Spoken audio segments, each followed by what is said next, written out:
Dear all, welcome to the third meeting of our SDGs and UN Human Rights Mechanisms webinar series. As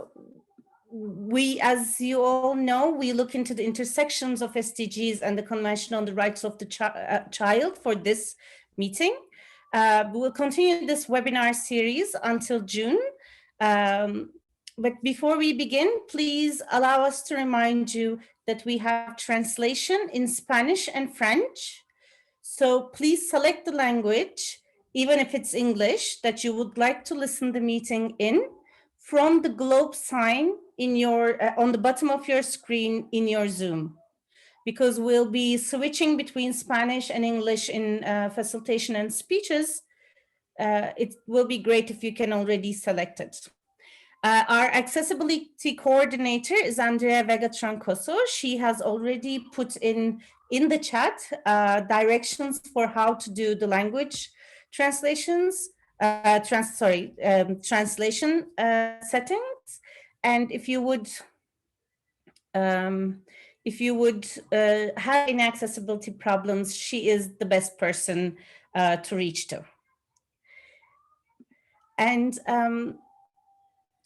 just a very brief information about the Women's Major Group. We're a global intersectional feminist collective that spreads throughout the world, and our primary mandate is to facilitate and support our members in their advocacy in the sustainable development processes, especially at the regional and global levels.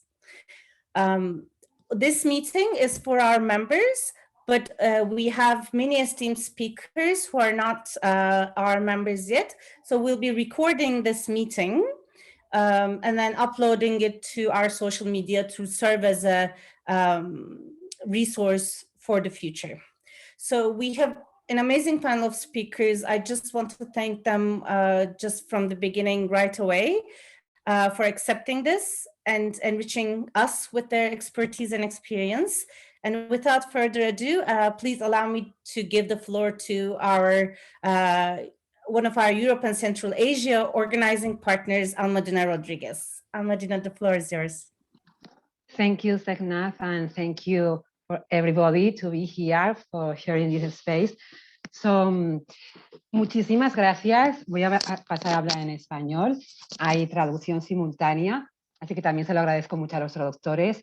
Y bueno, en primer lugar, presentarme. Mi nombre es Almudena Rodriguez Gràcia y soy una de las OPs del Women's Major Group. Y es un placer para nosotras y en nombre de todo el equipo del grupo principal de mujeres, daros las gracias tanto a las oradoras, a las panelistas, como a todas las participantes que habéis decidido compartir este espacio con nosotras. Estamos muy contentas por ello. Y muy brevemente, ¿no? Nosotros desde el Women's Major Group trabajo por los derechos de la infancia, los derechos de las niñas y por la igualdad de género. Es una de nuestras temáticas, de nuestros temas más importantes, pero hoy sí, en ese seminario queríamos como analizar de una manera mucho más profunda cuáles son las conexiones, las posibles conexiones entre la Convención de los Derechos de la Infancia y la Agenda 2030 de Desarrollo Sostenible. Para ello contamos con un panel de expertas, de oradoras magnífico, con trayectorias muy importantes y que pueden compartir con nosotras todo el conocimiento generado en estos años de trabajo que ellas llevan haciendo.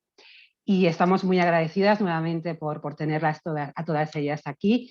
Y sí, antes de empezar con las presentaciones de las panelistas, nos gustaría al grupo principal de mujeres compartir con todas vosotras una información importante que nos ha hecho llegar nuestras queridas colegas de UNICEF, que hoy no ha sido posible que estén aquí con nosotras, pero se han querido compartir una información que ahora mismo os pasaremos a detallar, que es un ejemplo claro de la importancia de las interconexiones entre la Convención de los Derechos de la Infancia y la Agenda 2030 de Desarrollo Sostenible, ¿no? Esas sinergias entre derechos de la infancia y los objetivos de desarrollo sostenible. Y nos comentaban, luego lo compartiremos en el chat, en el link, una concept note que nos comentaban cómo en la bienalización de las resoluciones de la Asamblea General y del Consejo de Derechos Humanos sobre los derechos de la infancia ya se están promoviendo y fomentando de una manera muy fuerte esas sinergias entre los dos foros, ¿no? Para lograr los derechos de la infancia. Un ejemplo de ello, por ejemplo, con este espíritu de estas sinergias, de fomentarlas y promocionarlas, en el Día Anual del Comité de los Derechos del Niño, sobre los derechos de la infancia de la semana pasada, se centró específicamente en los derechos de la infancia y los objetivos de desarrollo sostenible. Y así ha sido reflejado también en el informe del Secretario General de Naciones Unidas, donde se recalca la importancia de trabajar en sinergias, buscando esas interconexiones entre la Convención de los Derechos de la Infancia y la Agenda 2030 de Desarrollo Sostenible. Como os comentaba, esta información que nos han hecho llegar las colegas de UNICEF la vamos a compartir con todas vosotras en el chat, así como las grabaciones del Día Anual del Comité de los Derechos Humanos que tuvo lugar la semana pasada, porque creemos que es una información importante de cara a profundizar y a conocer, a aprender sobre cómo llevar a cabo estas interconexiones y esas sinergias. Y ya, muy brevemente, paso a presentar a nuestra primera panelista, que tenemos el honor hoy de contar con la presencia de Velina Todorova. Ella es representante del Comité de los Derechos del Niño. Muchísimas gracias, Velina. Es un honor para todas nosotras tenerte hoy aquí y que puedas compartir toda tu experiencia y trayectoria.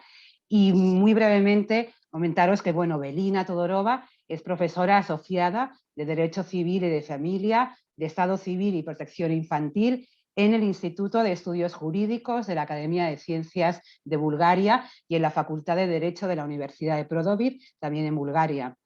Pero Velina, bueno, es una experta que cuenta con más de 20 años de experiencia en el campo de los derechos de la infancia, concentrándose mucho en trabajo infantil, violencia doméstica, derechos de la infancia con diversidad funcional, justicia de menores y otros. Pero bueno, ella también fue durante algún tiempo viceministra de Justicia, también durante unos años fue directora de Cooperación Internacional y es miembro de la Asociación Búlgara de Mujeres Juristas, presidenta de la Junta de Centros de Estudio y Políticas de la Mujer. Bueno, como veréis, tiene una extensa trayectoria en la lucha por los derechos humanos y en concreto por los derechos de la infancia, y es todo un lujo poder contar hoy con su presencia. Entonces, bueno, Velina, estaríamos muy agradecidas. Voy a lanzarte las primeras preguntas para que puedas responderlas, que estamos muy interesadas en escucharte. Y la primera pregunta sería si pudieras proporcionarnos información, ¿no?, sobre estas conexiones tan importantes entre la Convención de los Derechos de la Infancia y los Objetivos de Desarrollo Sostenible, ¿no? Y una segunda pregunta que creemos que para todas las miembros del Women's Measure Group, las participantes, es muy interesante, que sería cómo las organizaciones feministas podemos utilizar los dos procesos interconectados para apoyar en el logro de la igualdad de género y, bueno, y finalmente qué posibilidades, ¿no?, brinda el compromiso con la Convención de Derechos de la Infancia. Muchísimas gracias, te paso la palabra y muchas gracias de nuevo por estar aquí. Thank you very much for this extensive presentation of myself. I would, first of all, good afternoon to all the participants from Sofia, Bulgaria. And let me start with commending the initiative of the Women's Major Group to inform and encourage its members to use the human rights mechanisms with the support of SDGs and to amplify the human rights issues in the SDGs processes. Thank you for inviting the Committee on the Rights of the Child as one of the human rights mechanisms to take part in today's discussion, and I am going to try to reflect all the three issues that you requested to, maybe not in the same order, but I'm prepared to reflect and then to answer if there will be questions. Well, what are the connections between the convention and the SDGs? We all know that the SDGs and targets have been defined above all to inspire action to safeguard the needs of present and future generations. As such, the 2030 Agenda for Sustainable Development represents an opportunity to promote the realization of the rights of all children in all countries to get their best start in life, to survive and to thrive and to live free from violence and abuse. Therefore, first of all, I should underline the interlinked nature of the rights of the child and the 2030 Agenda. The SDGs and targets, while not explicitly naming children, are linked to protecting and promoting their rights. The 2030 Agenda reaffirms states' obligations regarding children's rights by framing implementation in line with obligations to respect, protect, and fulfill human rights. The 2030 Agenda is closely aligned with the indivisible, inalienable, and universal nature of children's rights, in particular, inequality, poverty, and discrimination, which are central to the agenda, are intergenerational and significantly affect the realization of children's rights and children's well-being worldwide.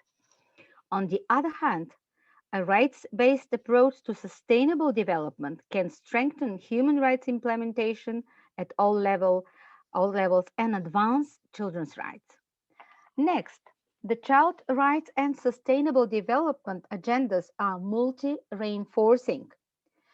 The Convention provides a comprehensive framework of rights of the child that are central to the SDGs. All the SDGs and targets must be therefore implemented in line with the Convention and its optional protocols, as well as the Committee's general comments. Thus, I highly encourage you to know and use all these documents, which are easily available, accessible at the official website of the committee. Children's rights can guide effective delivery in which all children, including those most marginalized and at greatest risk of being left behind, are reached. In order to achieve this, a systematic child's rights-based approach with the Convention on the Rights of the Child at the center is required. Child's rights principles should guide the agenda's implementation, particularly the best interests of the child, the right to life, survival and development, participation, and non-discrimination. States must implement the SDGs without discriminating directly or indirectly against all children and consider those children at greatest risk of being left behind. States must adequately invest in children, prioritizing those in situations of vulnerability. States' child-centered sustainable development policy must rely on an evidence-based understanding of the reality at local and national levels. This involves information sharing, systematic collection of quality, disaggregated data, and human rights approach to data and monitoring. We all are aware that inequalities are exacerbated by certain situations and factors, and some children face multiple intersecting forms of discrimination, including on the basis of gender, disability, race or ethnicity, sexual orientation, or gender identity. Children at greatest risk of being left behind also include those affected by poverty, in street situations, in rural or marginalized communities, affected by conflict or emergencies, migrant, asylum seeking, refugee, and internally displaced children, indigenous children, children whose births have not been registered. those in alternative care, living with HIV/AIDS, engaged in child labor, child victims of violence, sexual exploitation and abuse, and children in detention. Therefore, states must adopt a comprehensive approach prioritizing children's rights and integrating them into the formulation, planning, implementation, monitoring, follow-up, and review of development frameworks, policies, programs, and projects. A child rights-based approach is multi-pronged, multi-level, realizes all civil, cultural, economic, political, and social rights, and recognizes the inherent links between sustainable development and children's rights. On the other hand, children's rights are essential accelerators for implementing the SDGs. Since the 2030 Agenda has integrated human rights into its goals and targets, respecting, protecting, and fulfilling human rights can act as a catalyst for implementing the agenda and a driver for change in sustainable development. Rights are also instrumental in empowering children to claim their rights, thereby mobilizing them around the 2030 Agenda. Accelerated action, however, should not negatively affect the protection and promotion of human rights, nor impede a human rights-based approach. My next point is that while SDGs implementation is a voluntary process, the Convention creates legal obligations to states. It provides a strong framework and opportunity for states to be held accountable regarding the implementation of the 2030 Agenda in a manner which promotes and protects the rights of the child. Thus, the strong multi-stakeholder accountability mechanisms at the national, regional, and global levels are essential. States should adopt a participatory approach to accountability, which facilitates the identification and sharing of information regarding implementation gaps and those left behind, and inform states' actions. It is very important to note that the 2030 Agenda emphasizes the participation of rights holders as partners in its implementation. This fully applies to children and their role as active citizens in society and social transformation, and ensures their right to participate in actions and decision-making process affecting them in accordance with their age and maturity. This means that women's organizations should remember and advocate that children should be systematically involved in SDGs processes, implementation, and monitoring, and in policy and programs design. It is clear that the COVID pandemic posed unexpected and very serious challenges to governments in fulfilling their commitments to children's rights. Our experience from the last two sessions has shown that no government, regardless of the level of development of the country, has taken measures that fully consider children's rights and give a priority to the best interests of children. The lockdowns and various restrictions dramatically affected the lives of children and their families, and particularly these in most vulnerable situations. So this should be also considered in our in the processes under SDGs and implementation of the convention and its monitoring, of course. My next issue is about the possibilities to engage with committee and what would provide this for the women's organizations. The committee, just to open a bracket very briefly, I would like to note that the committee is a treaty body established to monitor the implementation of the Convention on the Rights of the Child. It works in sessions taking place 3 times a year and supported by the Office of the High Commissioner on Human Rights in Geneva. The monitoring is a 5-year cycle in which state parties present regular reports that serve as a basis for dialogues between the committee and the governments. The dialogues are followed by the concluding observations issued by the committee to the respective state party. And this is the start of the next cycle of the convention implementation and monitoring.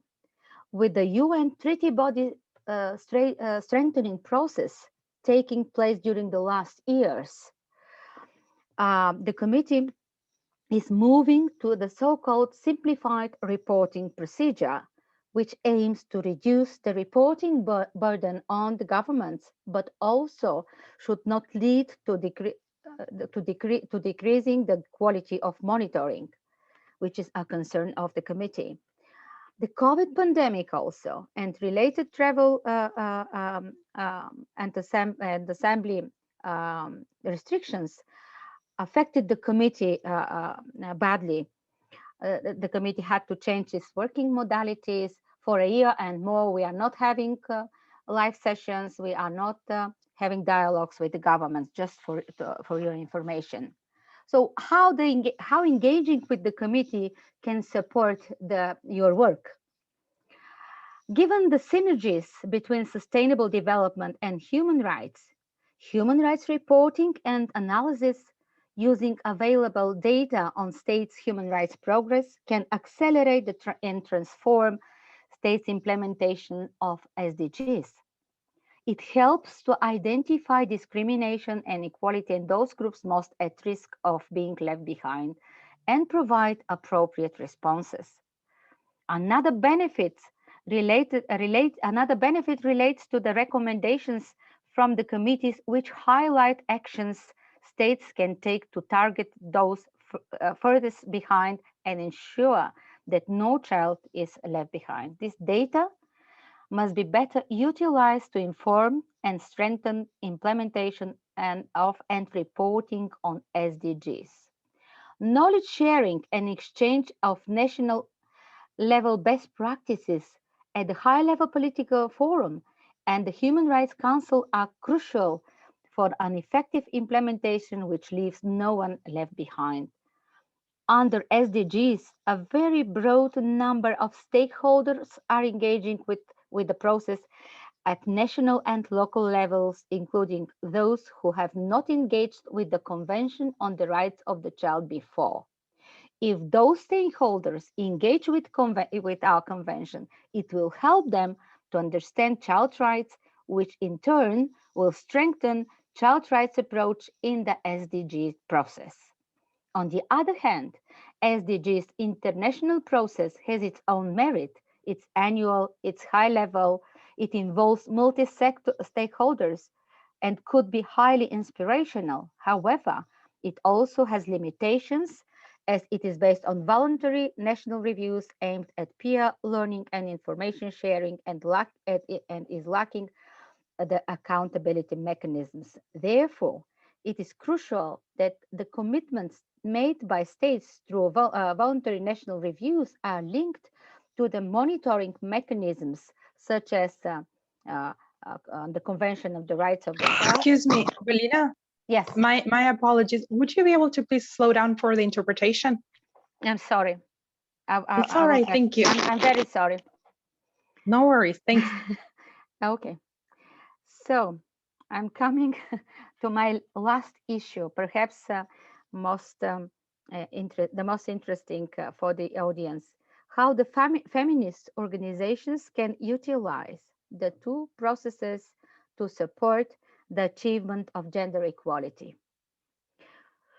Feminist organizations, in our view, can engage more with the Convention on the Rights of the Child reporting process and other activities, such as, for example, in the framework of international framework of children's rights, we have a very important optional protocol on individual communications.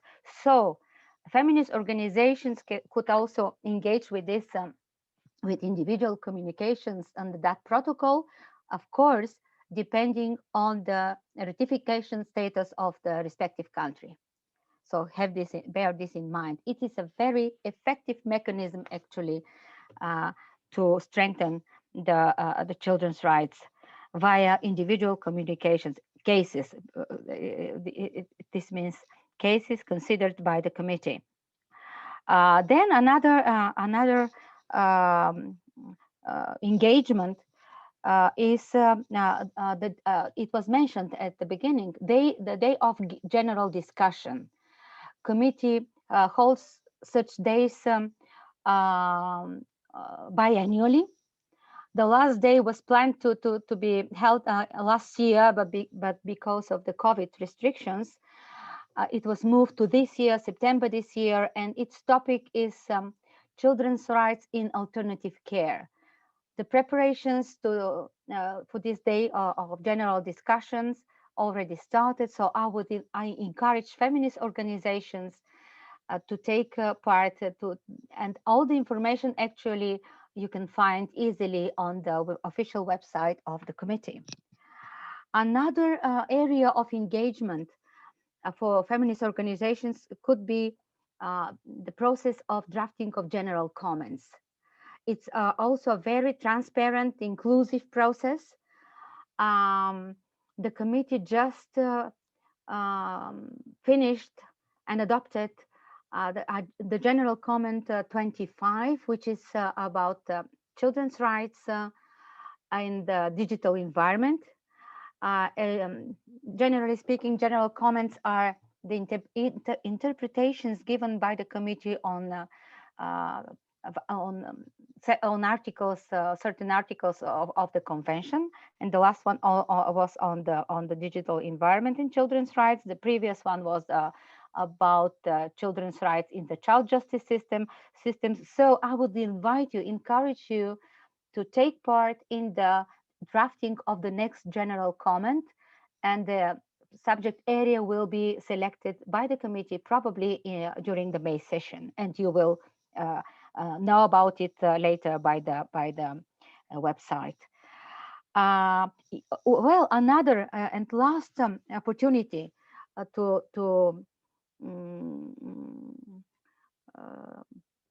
engage with the committee and to assist your activities is to contact the secretariat directly and the committee, and to ask and to require meetings with committee members or the whole committee in order to discuss certain matters.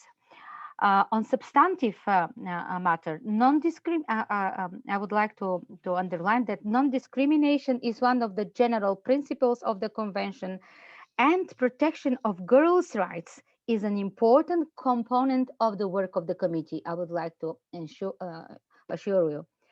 I believe that to achieve gender equality, education on gender equality as part of human rights education, in particular, gender equality education, empowering girls, equal access of girls to education, etc., all need to be implemented, targeting children from a very early age. This is the position of the committee. All 17 goals of SDGs are interrelated, we know. Every year, review themes at high-level political forum are different, but gender equality element can be highlighted in each and every goal.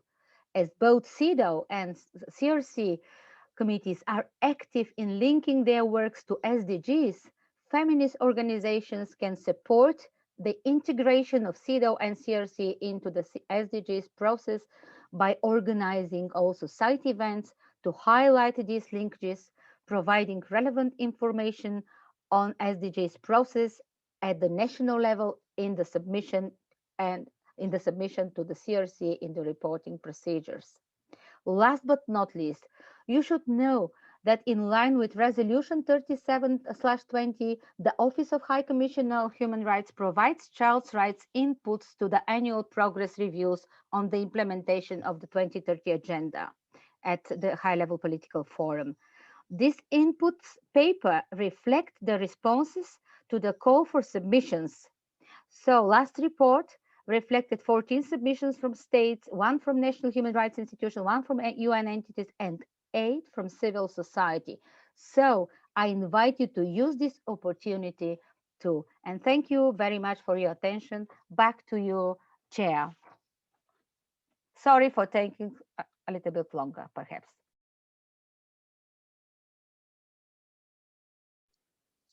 Muchísimas gracias, Velina, por tu presentación.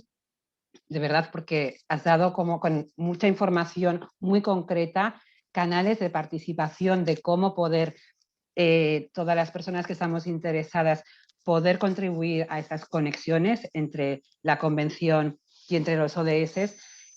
Agradecerte también, ¿no?, esta visión holística, interseccional, absoluta que se trabaja desde el comité, que es tan importante para garantizar los derechos humanos de todos los niños y las niñas y que nadie se quede detrás. Y esta visión que nos compartías de cómo el comité, cómo la convención pueden ser los catalizadores realmente para el cumplimiento, la implementación de la Agenda 2030, ya que al final la convención, ¿no?, es un tratado internacional de obligado cumplimiento para los Estados miembros. Cosas muy importantes, agradecerte también que nos hayas mencionado mecanismos, procedimientos clave de una manera muy concisa y muy clara, como son las discusiones generales, las comisiones individuales, los contactos directos que podemos hacer también con la Secretaría y el Comité. Así que toda la información que nos has brindado es muy valuosa, muy útil. Tu exposición ha sido muy clara y te agradecemos enormemente haberla hecho.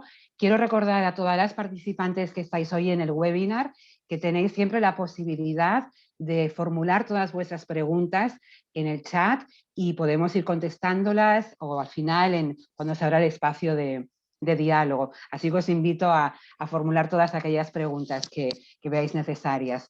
Y luego sí recordar que el Women's Major Group, el grupo principal de mujeres, cree firmemente en que una de las maneras de conseguir los objetivos de desarrollo sostenible es la articulación fuerte entre la Convención de Derechos de la Infancia, en este caso, y la Agenda 2030 de Desarrollo Sostenible. Muchísimas gracias, Velina. Y ahora me gustaría presentaros a todas a nuestra segunda panelista. Ella es Agnès Gràcia Corberó. Ella trabaja para Child Rights Connect, que es una organización. Es muy interesante su trabajo porque apoyan y facilitan la participación de las organizaciones de la sociedad civil en los procesos de la Convención de Derechos de la Infancia.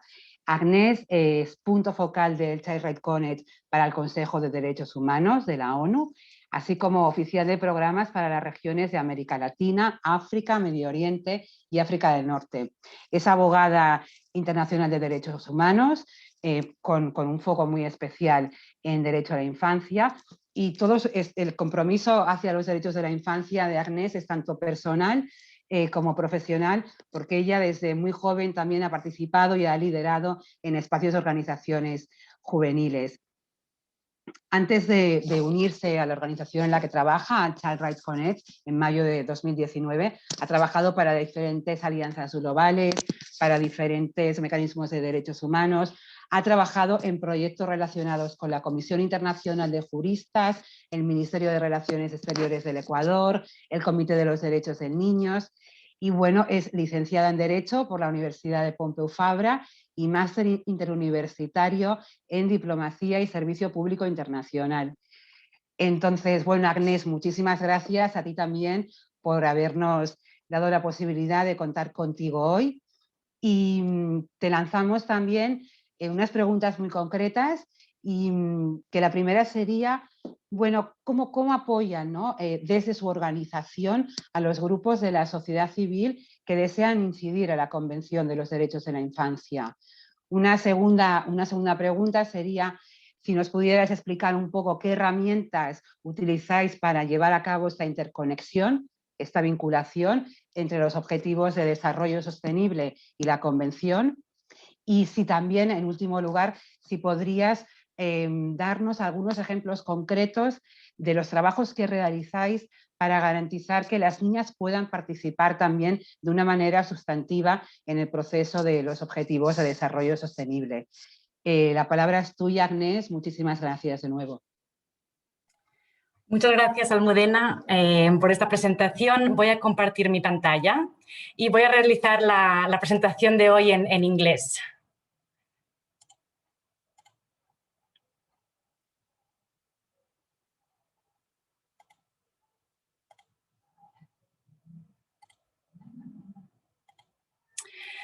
Bueno, thank you for inviting Child Rights Connect to participate in this webinar. It is really a great pleasure to be able to engage with the Women's Major Group on this important topic. So before I address the questions that Almudena asked me, I just wanted to actually explain a bit more what we do at Child Rights Connect. So we are a network of around 100 NGOs working on child rights, and we have international members that are international NGOs, like Plan International, for example. We have regional NGOs and local NGOs. And so Child Rights Connect was established initially as an informal network before the adoption of the Convention on the Rights of the Child to inform the negotiations of the Convention. And so once the convention is adopted, this network was formalized and we became a strategic partner of the Committee on the Rights of the Child with the role, as Almudena was saying, to support civil society and children especially to engage in the proceedings of the committee. And we not only support our members, but we really support all NGOs and all interested partners that would like to engage with the committee. And so as a network, we also undertake joint advocacy together with our members to strengthen child rights standards in different UN fora, such as other treaty bodies or the Human Rights Council. One of our key objectives is to strengthen child participation overall, but especially in the UN mechanisms. And we have been working a lot on the recognition, empowerment, and protection of children and girls as human rights defenders to ensure that they have the support and the spaces they need to claim their rights. And so with this introduction, perhaps I'll move first to discuss a bit the synergies between child rights and the SDGs. So as you can see here, I have included a table just showing some of the linkages between child rights and the SDGs. This covers only the SDGs that will be reviewed this year at the HLPF. But just to say that, you know, there are so many linkages as we also heard from Velina. And I will share later on at the end of my presentation some tools that you can use that really show these linkages between the two mechanisms. And so just to say, what are the different instances at the UN that we have seen that promote synergies between SDGs and child rights? So I would like to begin by talking about the 2017 Human Rights Council Annual Day on the Rights of the Child, which is an annual debate that takes place in the framework of the Human Rights Council. In 2017, this debate focused on child rights and SDGs. And after the debate, a resolution was adopted by the Council on child rights and SDGs. It's a very strong resolution that we also encourage you all to use, which really urges the states to mainstream children's rights in all the programs and policies aimed at implementing the 2030 agenda. And it also encourages the states to ensure the meaningful participation of children in this process. Then, as another, advocacy opportunity, and this is a current one that actually Velina also mentioned, is this annual report produced by the UN Human Rights Office to the HLPF to report on progress in achieving the SDGs from a child rights perspective. So as Velina was mentioning, every year there is such a report and our consultations are undertaken with different stakeholders.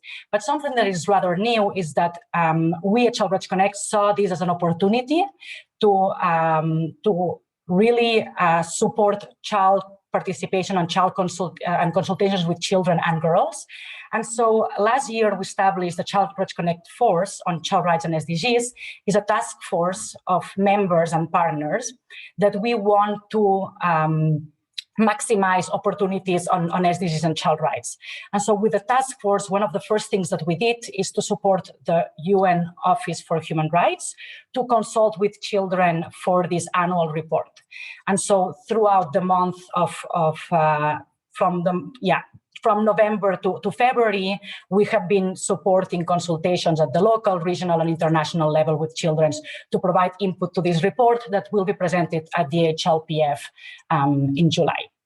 And so, as Velina was saying, this is an opportunity for you, as this is an annual report as well, to send inputs to this process, and also, encourage girls to send input to this process.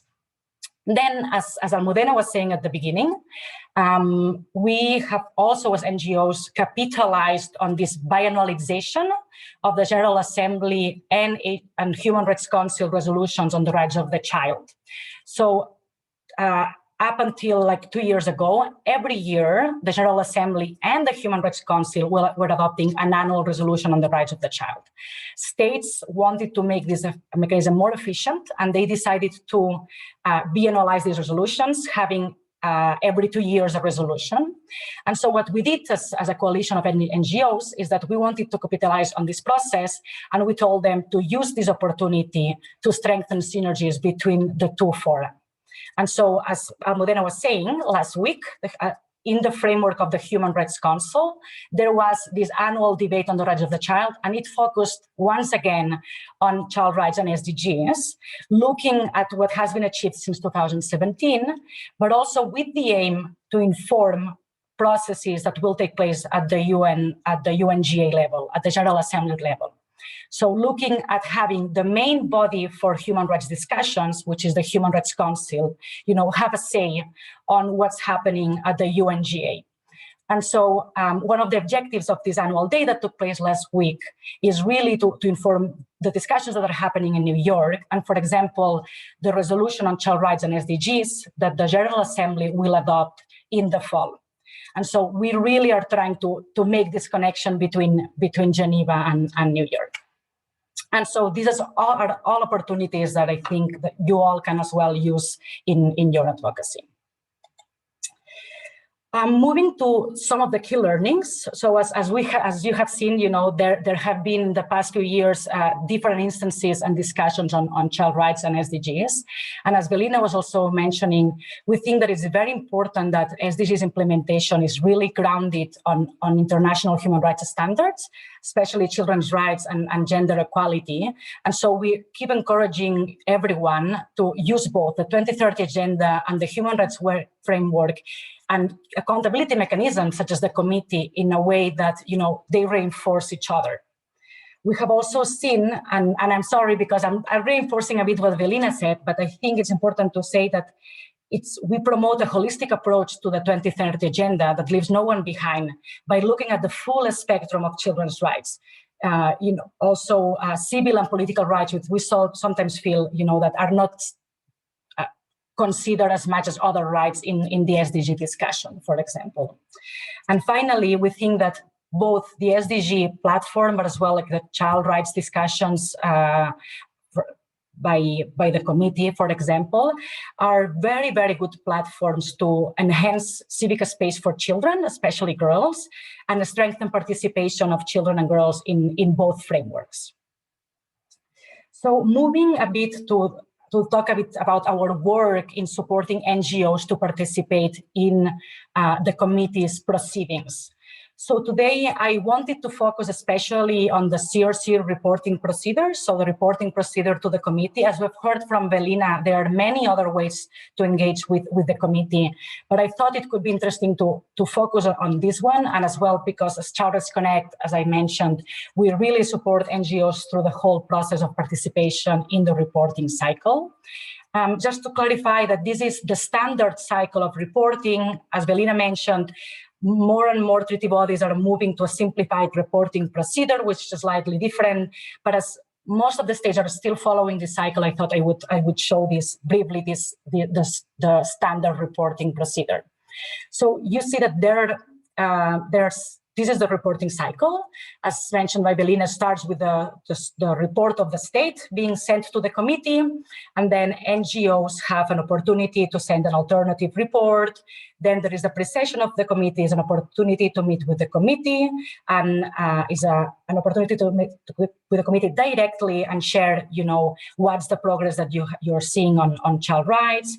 And then from this meeting, the committee issues a list of questions that they send to the state, and then the state will reply to these questions. Here again, you have an opportunity to send a report with additional information, and the last step is the session, the dialogue between the state and the committee, and the outcome is going to be the concluding observations of the committee, where they, analyze the progress of the state in realizing child rights and make recommendations to the state.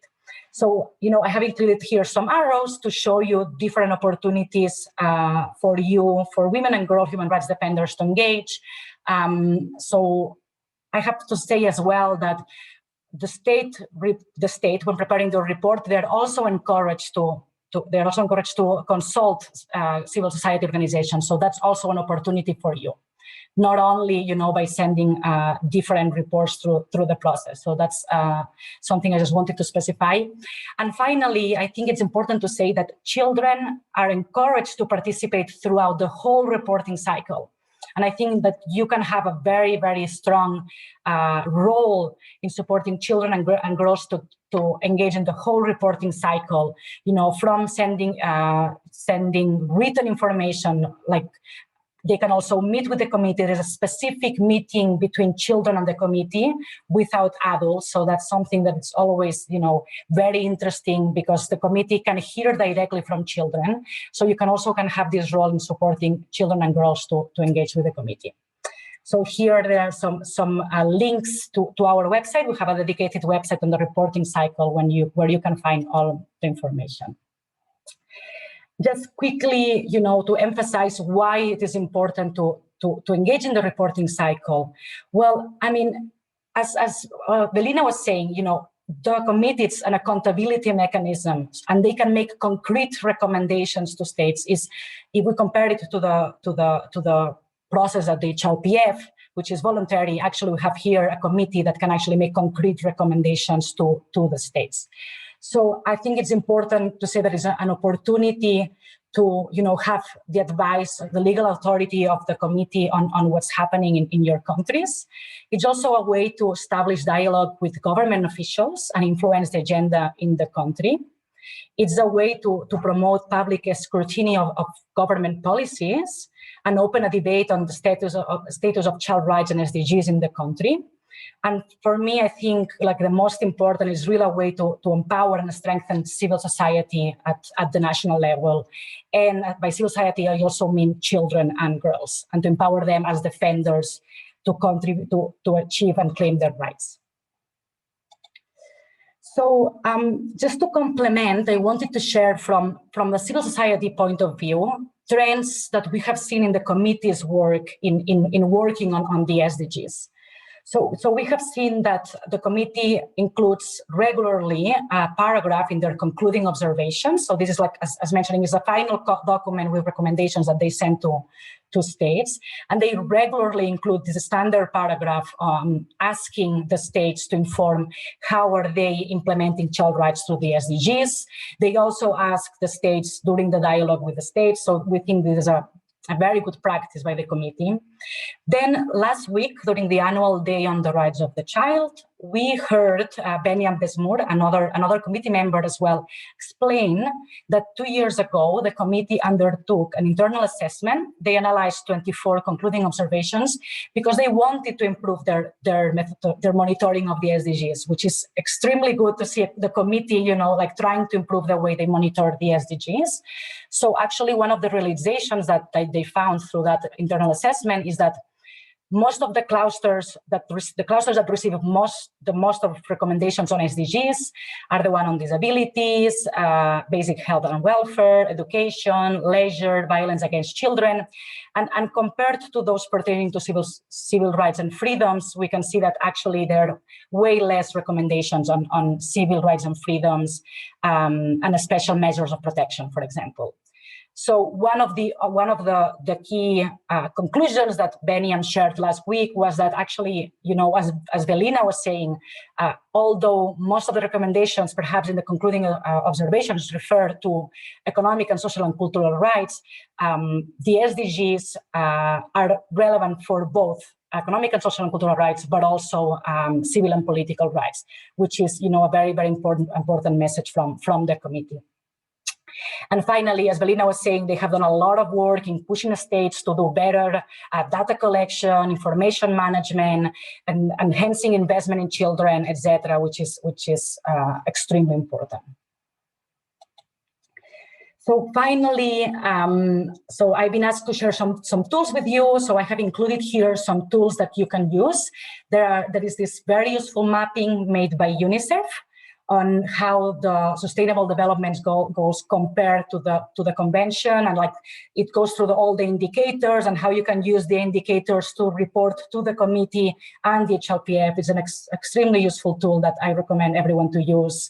Then there is this very other good tool on like a children's rights approach to the SDGs, and just, you know, here you can, I will share a presentation with all of you for you to use. But for example, another important tool is the world's largest lesson, which is a child-friendly platform to explain the SDGs for children, but also to share good initiatives that the children are undertaking worldwide. And finally, just to say that the special representative of the Secretary General on Violence Against Children, she recently released this report, which has excellent initiatives, child-led initiatives on how children and girls are implementing the 2030 agenda and are, you know, asking the states to implement it. So I think it's a very, very useful report as well. And finally, you know, to share with all of you our guides on the CRC, about the committee and the work of the committee and the CRC reporting. I think these guides can be very useful for you if you decide to engage with the committee for the first time and send information to the committee. And we have also, you know, developed a guide on the rights of child human rights defenders. I think it's very important as well to empower and try to improve the recognition of children as human rights defenders, girls human rights defenders. Actually, we would like to develop an additional tool, an accompanying tool on girls, focusing on girl human rights defenders, which we think is very, very important. And so these are just some of our tools that I think can be very useful for your work. So thank you very much. And here are our contacts in case you would need additional information from us. Thank you. Muchísimas gracias, Agnès, por tu presentación, por la batería de herramientas que nos acabas de compartir, realmente muy útiles para poder, ¿no? Lograr esa interconexión y conocer cómo podemos también incidir y abogar dentro del Comité por los Derechos de la Infancia. Muchas gracias también por explicar todo el ciclo de reporte, todo el ciclo de informes, que creo que ahí también tenemos, ¿no? un silo para poder trabajar y poder mejorar esas sinergias. Así que muy agradecidas, y sobre todo porque, bueno, es genial ver cómo vuestra organización, ese trabajo que desarrolláis en apoyo al resto de organizaciones de sociedad civil para poder participar e involucrarnos en esos mecanismos tan importantes de protección de derechos humanos. Así que muchas gracias otra vez, y vuelvo a repetir a las participantes que siempre tenéis a vuestra disposición el chat para formular cualquier pregunta que os pueda surgir.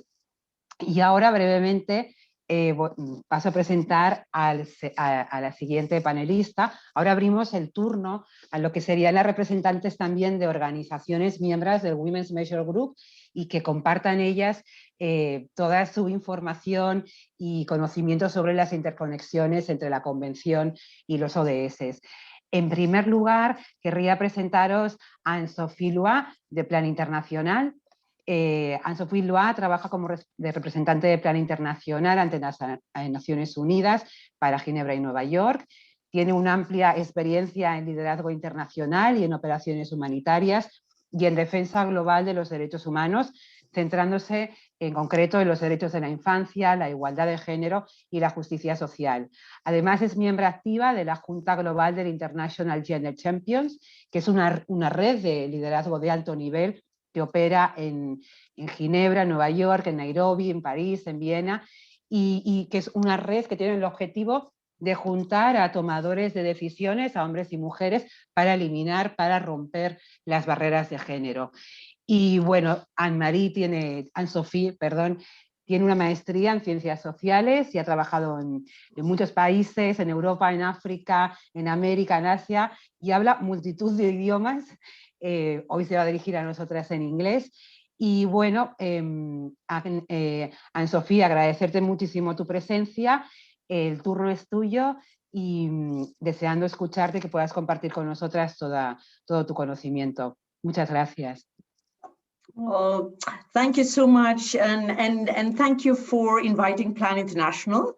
We are thrilled to be here today and to be part of this panel. Can you hear me? Can you hear me? Yes, we Yes, can. yes. Okay, perfect. So, buenas tardes y buenos días a todos los colegas que hablan español. Estoy contenta de estar aquí con ustedes hoy día. So, as you might know, Plan International, we are a child rights organization, and we strive for a just world that advances children's rights, but have a focus on equality for girls. So we work for gender equality in both humanitarian and developing settings in over 75 countries across the globe. Last year, for example, we reached 27 million girls and 24 million boys in our different operations.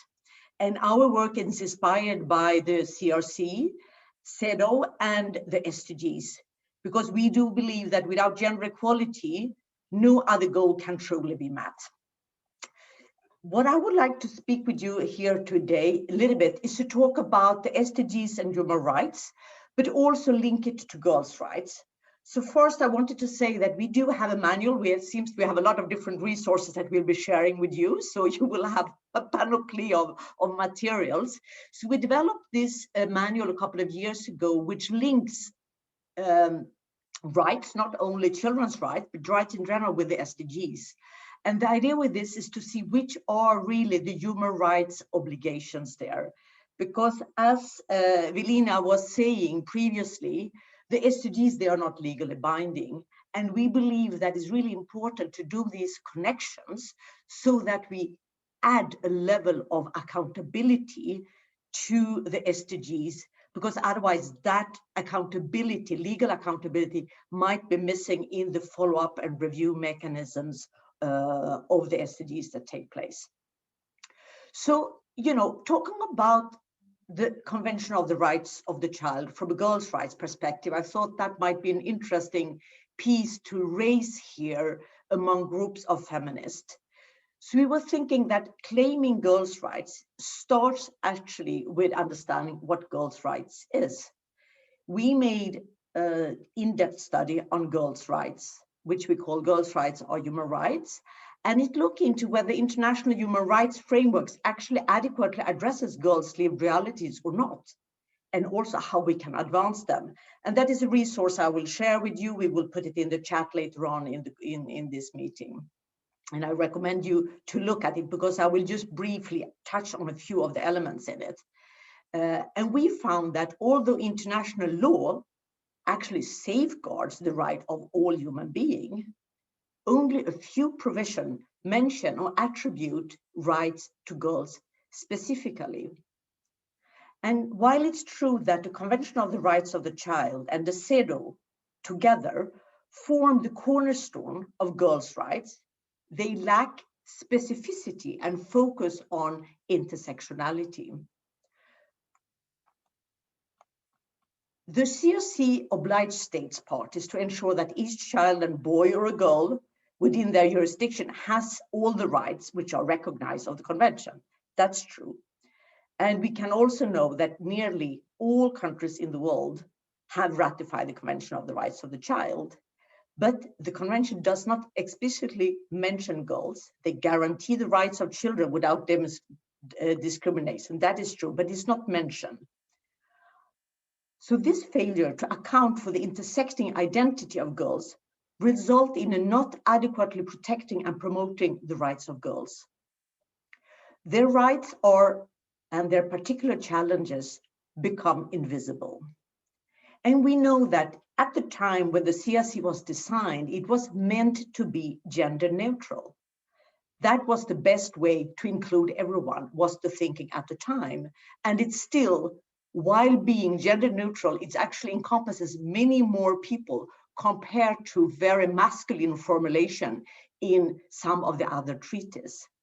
But even so, when is it so gender neutral? The example we have found are making, is disregard some of the distinct discrimination that girls are facing. We have for example, in roles and function of girls in armed conflict. The examples which are brought forward are more experiences of boys. So we have also analyzed the general comments, and we have seen that most of them, that means a fifth of the general comments developed until 2017, they did not include references to girls. However, we see that have changed, and we are very happy for that. So for example, in the last general comment that was mentioned by Velina on digital environment, there are several mention of girls there, which is really important because we know that particular girls are vulnerable and need specific attention when it comes to interaction happening online.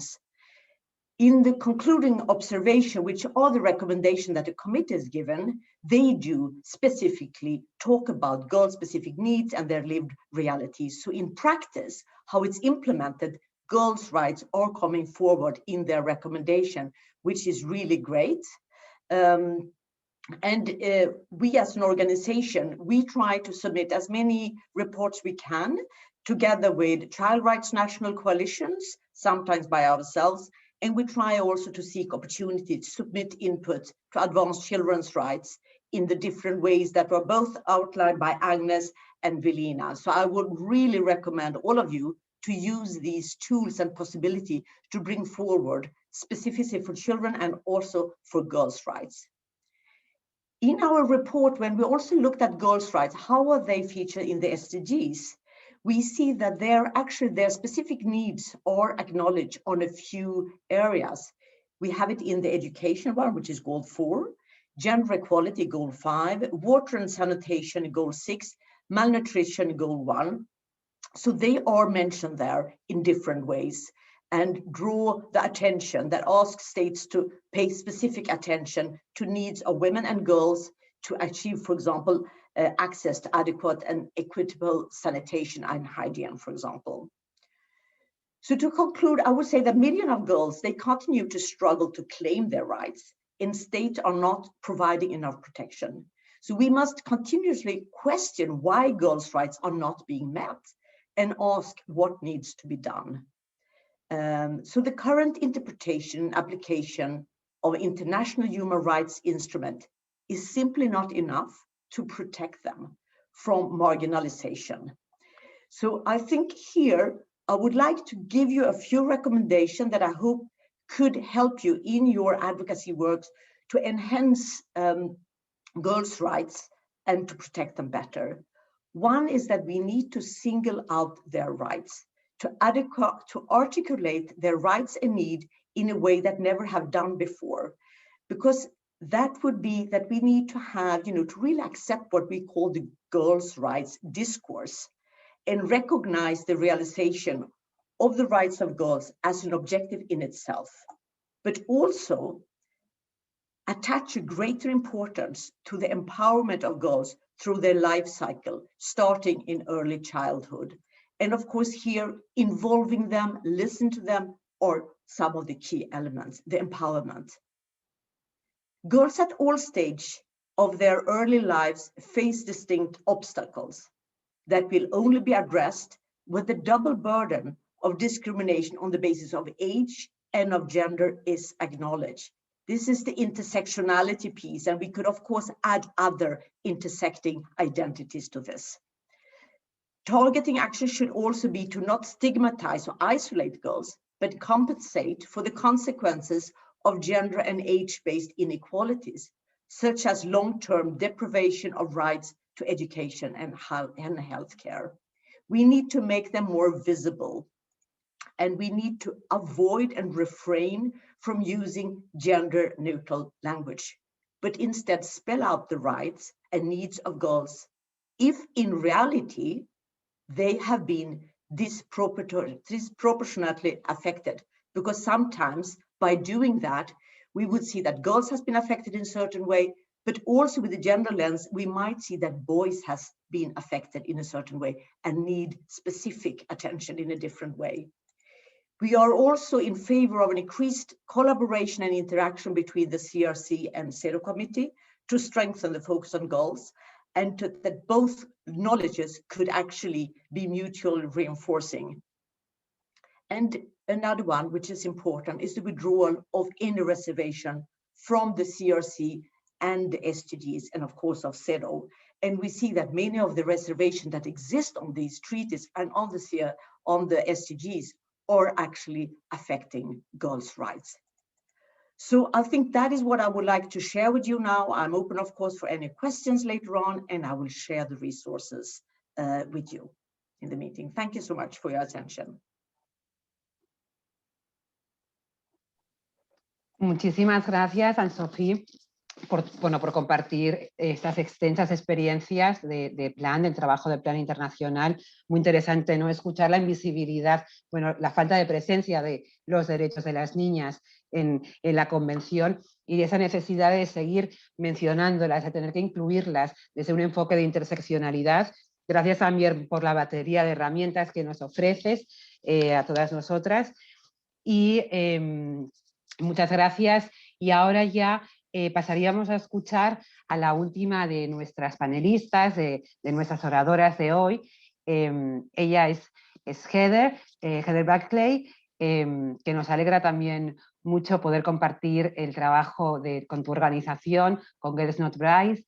Y bueno, os cuento que Heather es directora de participación externa y supervisa la política y el trabajo de promoción, comunicación y participación de los donantes en Girls Not Brides.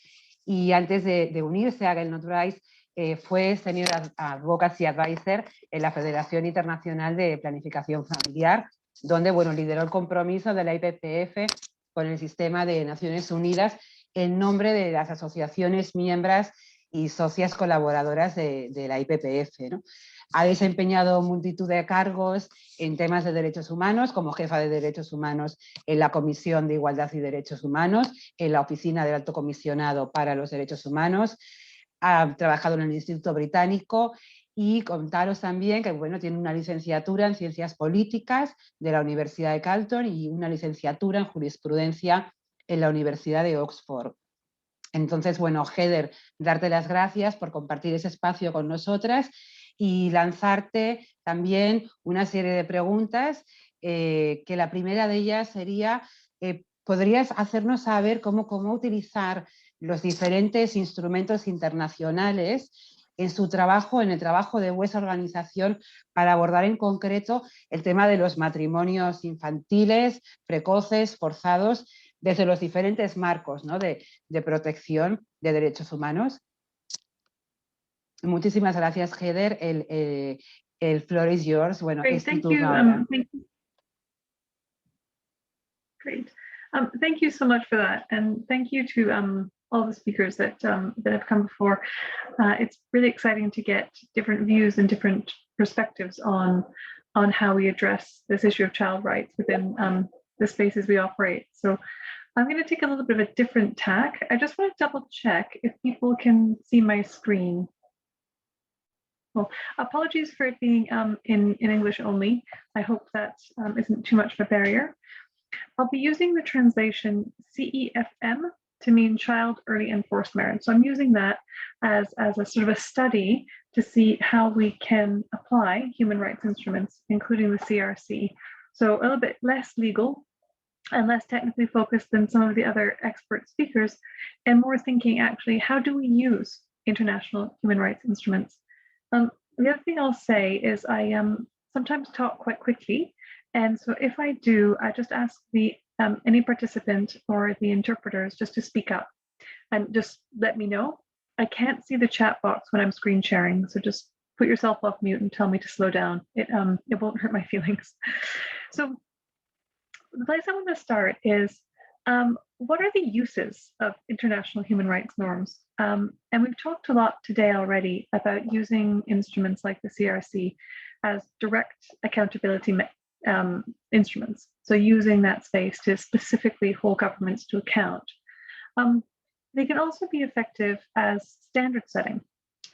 So if you have a technical body or a general comment, it can say, well, this is, what we think technically the human rights issue is, and here's how you should be interpreting these normative frameworks. They can also provide strong points of advocacy. So even if an organization doesn't necessarily have the ability to work actively at the UPR or to engage deeply with the treaty bodies like CRC, you can still use them as advocacy tools in your work. You can say, even if you're not going to the UN, you can still say, hey, but you know what? The UN agreed this. This is the outcome. This is what you governments are committed to doing. So it's a really important advocacy tool, even if you're not in that detailed legislative space. They also provide access to decision makers. So some international instruments, like the CRC, give you a chance to have a reason to meet with your government, a reason to build a relationship, a reason to reach out to them on broader advocacy issues. So for example, if your government is undergoing a review at the CRC or at Universal Periodic Review, you can use that as a chance to say, hey, well, would you like to meet me and hear my concerns and my issues? And that kind of starts a conversation with the governments. So although they have very specific direct accountability uses, a lot of the instruments that we've talked about today, including CRC, have that wider role that they can play in promoting an issue or in promoting progress. The one I want to focus on today is at the bottom here, and that's framing, and how international legal instruments like the CRC and like others can actually provide a way of understanding your issue differently, which increases the number of access points you have for your advocacy.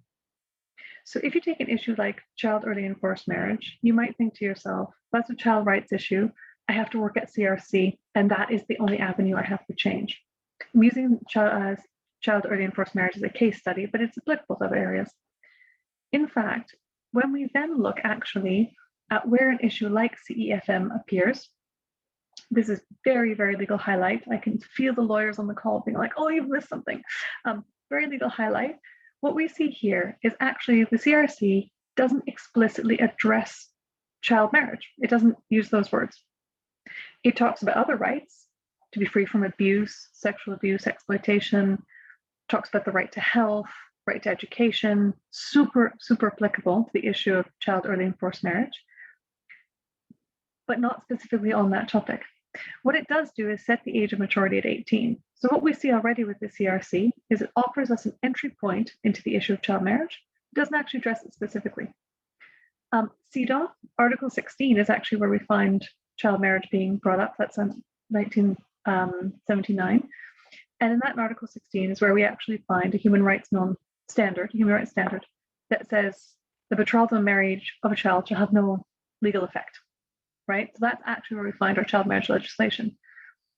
We then have, as one of the previous speakers talked about, this ongoing relationship between CRC and CEDAW, who are often talking and writing on the issue of CEFM and other issues.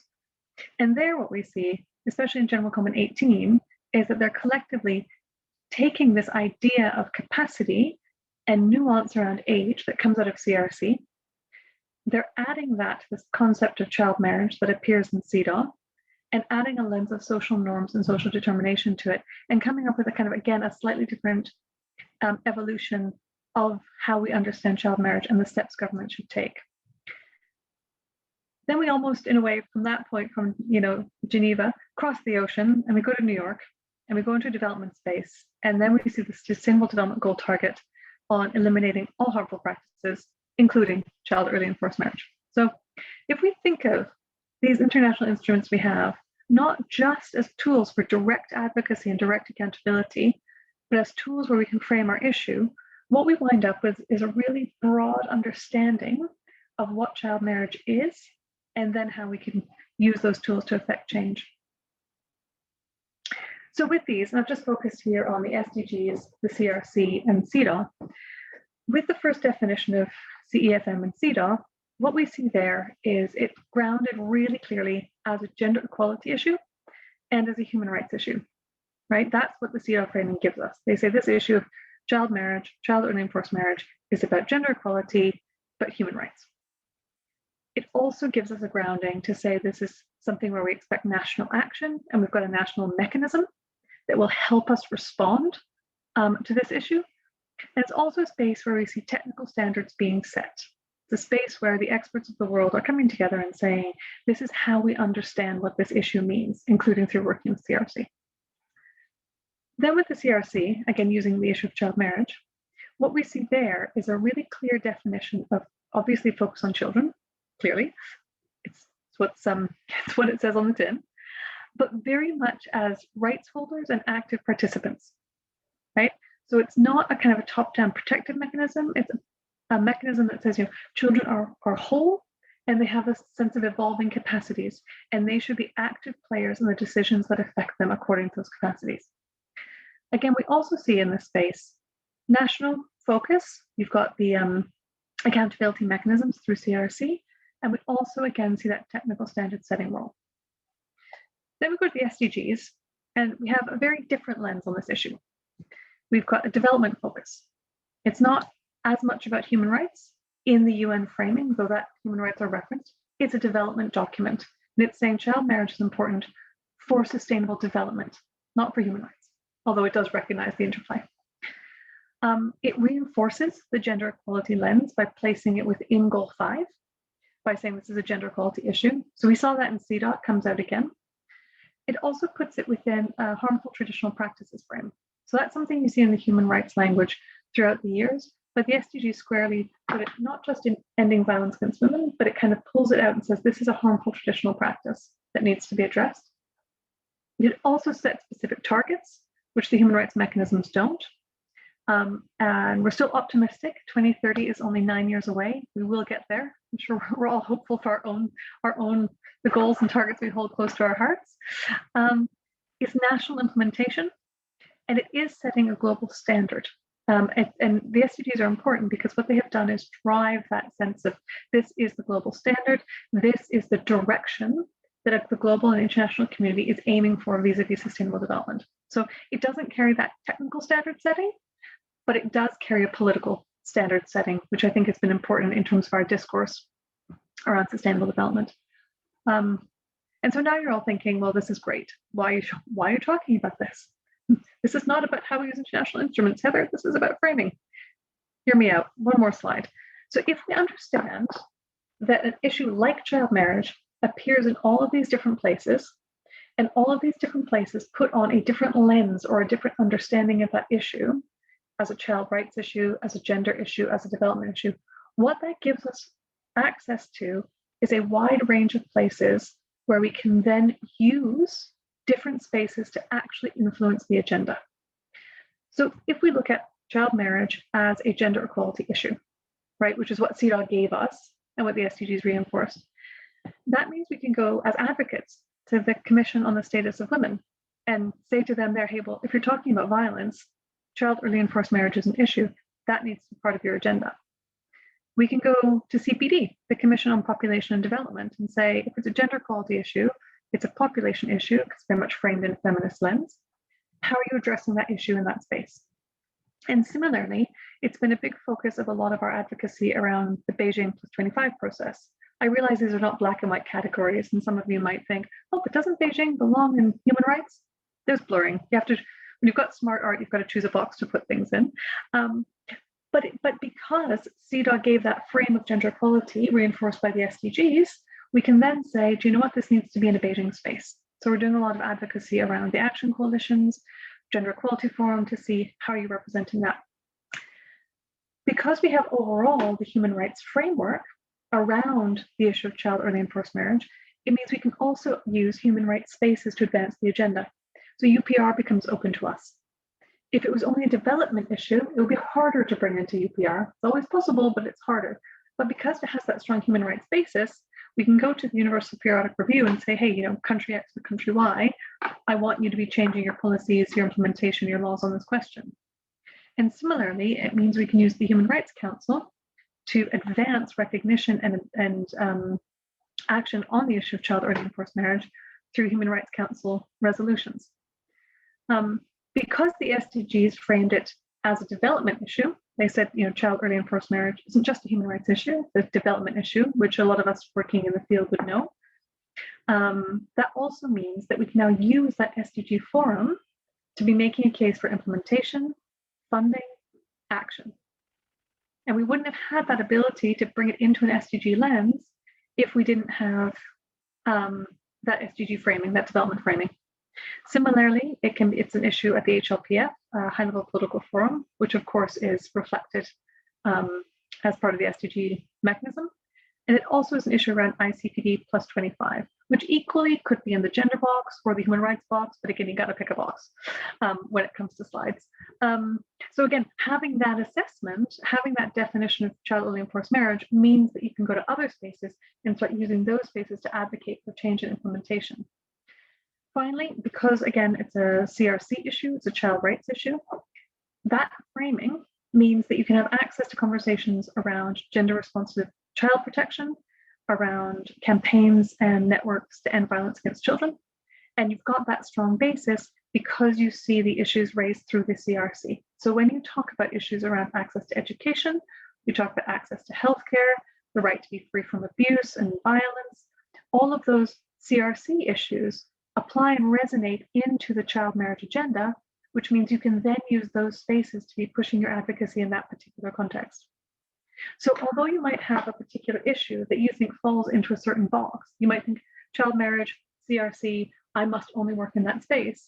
When you actually track where that issue sits across all the different human rights mechanisms, what you find out is the framing of those mechanisms actually gives you a far wider understanding, not just of the issue, which is important, of course, technically, but also of, therefore, the places for change that you can actually advocate for, the spaces you can work in to promote the issue. What this means is you have a lot more access points for your advocacy. You're not restricted to just saying, well, because I'm working on child's rights, I must only work with CRC. You have the choice of saying, is that the most effective mechanism for me? And if it is, that's where I'll work. Or I could also bring my agenda into other spaces, which might be more effective. So it gives you more access points. It also gives you a holistic response. So we know with child marriage, child early and forced marriage, it is not a single issue. None of our issues are that any of us feminists work on, right? That's the kind of a grounding of feminist approach, is that holistic response. So if I say, do you know what? Child marriage only appears in CEDAW, and therefore I will only work in gender spaces for child early and forced marriage, I am missing out the holistic response that needs to link it into a human rights agenda, a broader development agenda, an agenda around evolving capacities, and age versus agency. So if I'm able to understand my issue through the human rights framing broadly, then that helps me in terms of defining actually what the global community needs to do to respond. And finally, I say this, so I work for Girls Not Brides, and we're a membership organization. And that means we have 1,500 very, very diverse and different and dynamic organizations, all of whom carry with them a very different perspective. And some of our members will be very, very child development focused, and they will be able to do really effective advocacy with that child development lens. Others are very strong on sexual and reproductive rights and health, and will be doing really effective advocacy from an SRHR perspective. But understanding that broader framing around the issue means that if you're working with members and partners, you are able to engage with a far more diverse group of people and a far more diverse group of organizational priorities than if you simply focus in that one particular area. So for some issues, obviously you might want that focus, and you might say, do you know what? I explored it, and CRC is the one mechanism for me. And certainly it's an incredibly strong mechanism and probably one of the most exciting in terms of youth participation, if only we could actually really implement it in practice. But I think stepping back and saying, where does my issue sit across this landscape, actually gives that far more diverse approach, which will expand your advocacy and ultimately make it easier to form partnerships and drive change across your full agenda. So I used child early and forced marriage to illustrate this, but I think a lot of you who are working on economic empowerment, sexual and reproductive rights and health, violence against women and girls, it will be the same sort of test across all of them. And I hope that approach and that step back to reframe can be helpful in thinking about your issue and then expanding where you can have the most impact. Thank you. Muchísimas gracias, Heather, por tu presentación. Me quedo con todo, ¿no? En general, pero esta idea tan importante de no fragmentar las agendas, ¿no? De tener esta respuesta holística, de unir diferentes mecanismos, diferentes procesos, diferentes procedimientos, ¿no? Mencionabas CPD, tan importante en esa temática, ¿no? Trabajar dentro de la CPD, CIDAW, igual, ¿no? Yo creo que desde una perspectiva feminista, esta visión holística que no fragmenta, sino que articula todas las agendas, es la clave o una de las claves para garantizar los derechos de las niñas y erradicar ese tipo de violencia. Muchísimas gracias por tu ponencia. Y ahora, bueno, queda muy poquito tiempo, se abriría el turno de preguntas. Veo que habéis ido haciendo preguntas en el chat, algunas han sido respondidas, creo que otras no. Os invito, si queréis, levantar la mano y hacer la pregunta en voz, en público, o puedo transmitir yo misma las preguntas que habéis ido realizando. Si alguien desea participar ahora en voz, pues adelante, bienvenido sea. Almudena, just sorry, I need to make one announcement. We will be losing our translators, unfortunately, in a minute, but we can continue in English for a bit more time if our speakers can bear with us. Thank you all so much. Our thanks to the translators very much, because we know how hard of a job that is to go between languages. Many thanks.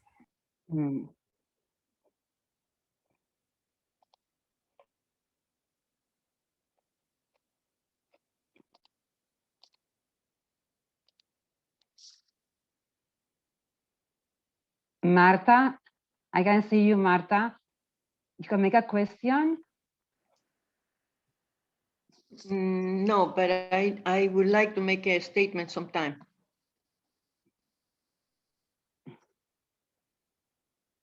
Habla, Marta, sí, aprovecha el espacio. Okay. The SDGs, I'm going to say it in English or Spanish, or we still have the translation. We still, right? Lo voy a decir en español. Los ODS son muy, muy importantes como un marco de referencia para hacer las transformaciones profundas que necesitamos. Cualquiera de las metas, si se trabajan como corresponden de manera indivisible y transversal con las otras agendas, pueden ser la diferencia clara que COVID nos está demandando, porque COVID está mandando a que hagamos la diferencia, no que mejoremos. O sea, hay una gran diferencia entre mejorar y construir de nuevo que crear la diferencia. Y esto es muy, muy urgente que lo trabajemos, y también Sendai, porque si no trabajamos Sendai con cambio climático, podemos hacer todo lo que queramos con respecto a los derechos humanos y los derechos económicos, sociales, culturales y ambientales, y va a llegar el huracán y va a destruir todo. Entonces es importante que lo hagamos, y eso es lo que se llama paz sustentable, o sea, sustentabilidad es mejor que sostenibilidad. Sostenibilidad es lo que tenemos. Gracias, Marta. Muchísimas gracias, Marta. Thank you so much, Marta. Is there other question, comment? I've seen Velina's hand up a moment ago. She would want to come in again. Actually, thank you. Actually, I wanted to say, and I put it in the chat, that I think the first question has already been answered. How can we connect the VNR process to the review process of CRC more effectively? Maybe the last part is important. So we know how to link, how to connect the two processes, but I think more effectively by engagement from, I don't know, from both sides, committee and feminist organizations. And we already heard what are the mechanisms to engage in CRC review process. So please be active, use all the opportunities, and call the committee or Child Rights Connect. We are very close partners, and use the pre-session meetings with the committee, use all the reports and all the COPs, concluding observations, and the committee also uses the reports under the VNR process. So I think these are the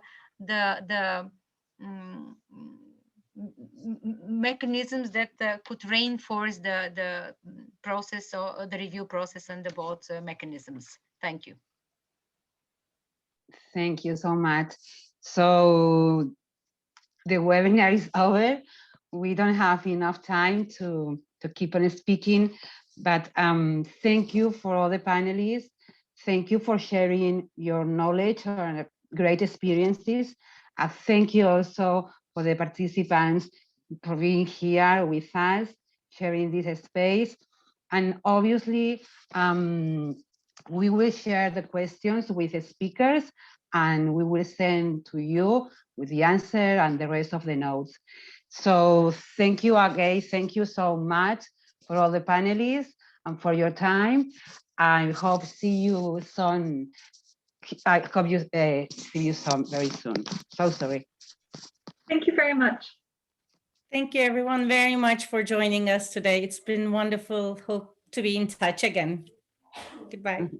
Bye. Thank you. Thank you. Bye-bye, Thank you. everyone. Bye. Thank you. Bye. Have a good day.